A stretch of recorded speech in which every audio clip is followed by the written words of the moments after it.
کتنی اثر انگیز بات کی کہنے والے نے کہ انسان نے فضاؤں میں پرندوں کی طرح اڑنا سیکھ لیا، سمندروں میں مچھلیوں کی طرح تیرنا سیکھ لیا، لیکن اسے انسانوں کی طرح زمین پر رہنے کا طریقہ نہیں آیا۔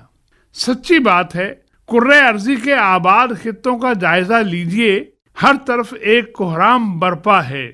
سینے میں جلن، آنکھوں میں طوفان سا کیوں ہے؟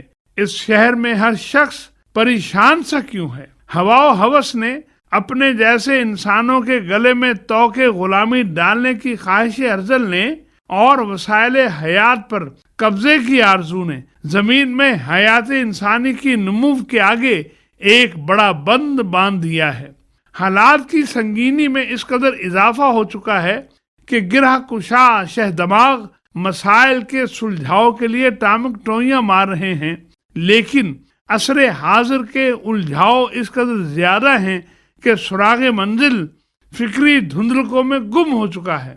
انسانی آبادیوں کے وہ پرسکون خطے جہاں نسبتاً امن و اطمینان ہے، وہاں بھی خوف و ہراس نے اپنے سائے پھیلانے شروع کر دیے ہیں۔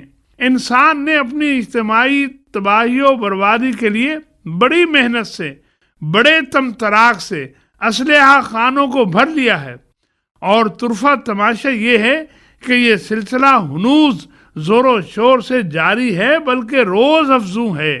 قوانین فطرت سے تصادم کی راہ اختیار کر کے انسانیت تباہی کے پاتال میں اترتی جا رہی ہے، اور رفتار ہے کہ ہر آن بڑھتی جا رہی ہے۔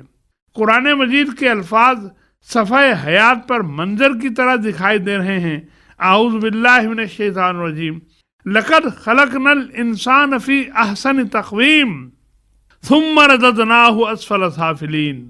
حالات کے ہاتھوں ستائی انسانیت، بلکتی سسکتی انسانیت، پور پور زخم کھائی اجتماعیت، آندھی میں تنکوں کی طرح بکھرے معاشرے، ہر کوئی روشنی کی کرن کی تلاش میں لیکن بے سود۔ مسائل کے حل کے لیے ہر کوشش دلدل کی شکل ڈھل چکی ہے۔ باہر نکلنے کے لیے جتنا زور لگاؤ اور دھنستے جاؤ۔ لیکن سوال یہ ہے، کائنات کا ایک خالق و مالک ہے جس نے انتہائی مربوط نظام سے سلسلہ حیات کو جاری و ساری رکھا ہوا ہے۔ اس کی قدرت کاملہ سے انکار ممکن نہیں۔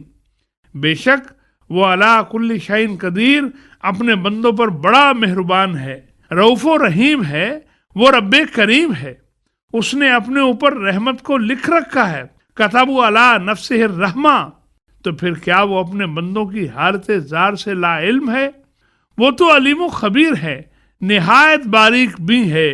اس کا تعارف تو یہ ہے، وَإِذَا أَرَادَ شَيْئًا أَن يَقُولَ لَهُ كُن فَيَكُونُ۔ جب وہ کسی شے کا ارادہ کرتا ہے تو بس یہ کہتا ہے کہ ہو جا، اور وہ ہو جاتا ہے۔ تو حالات سنبھلنے میں کیوں نہیں آ رہے؟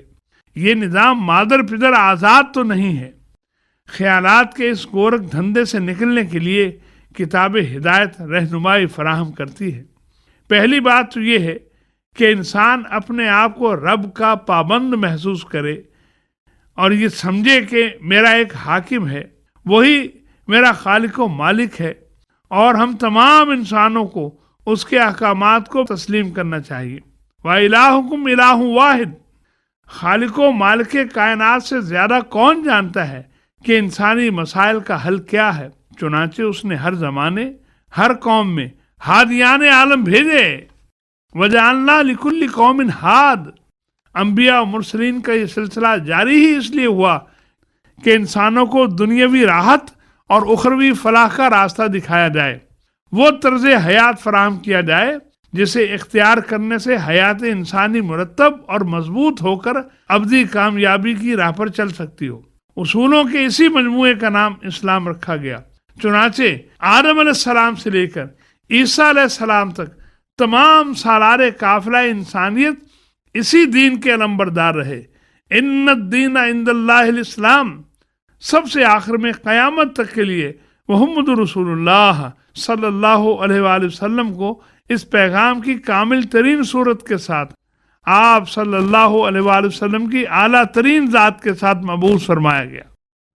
تاریخ انسانی کے جھروکوں میں جھانکیے.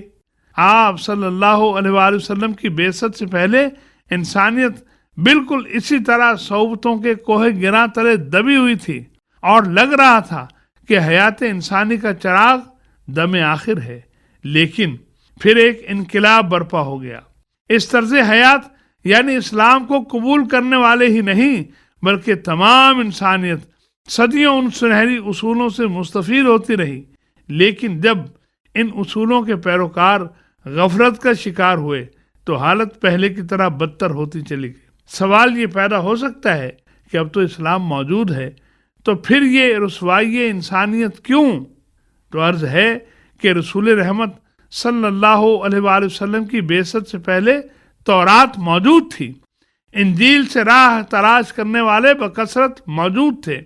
پورا عرب دین ابراہیمی کا علمبردار تھا، لیکن روشنی مدھم پڑ چکی تھی. تبھی تو ظلمات کا راج تھا. آج بھی وہی صورتحال درپیش ہے.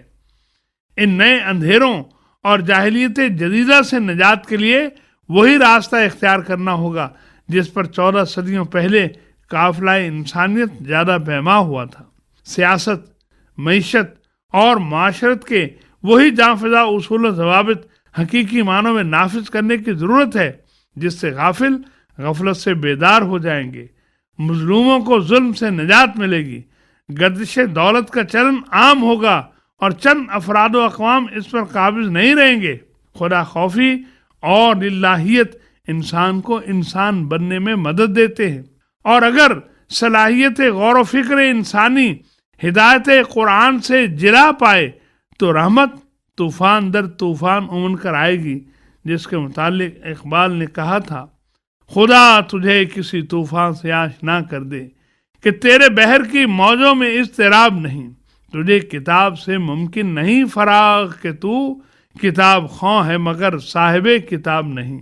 یا رب العزت، بھٹکے ہوئے آہو کو پھر سوئے حرم لے چل. This program is the sole property of Pakistan Broadcasting Corporation, Islamabad. Piracy in this regard is illegal.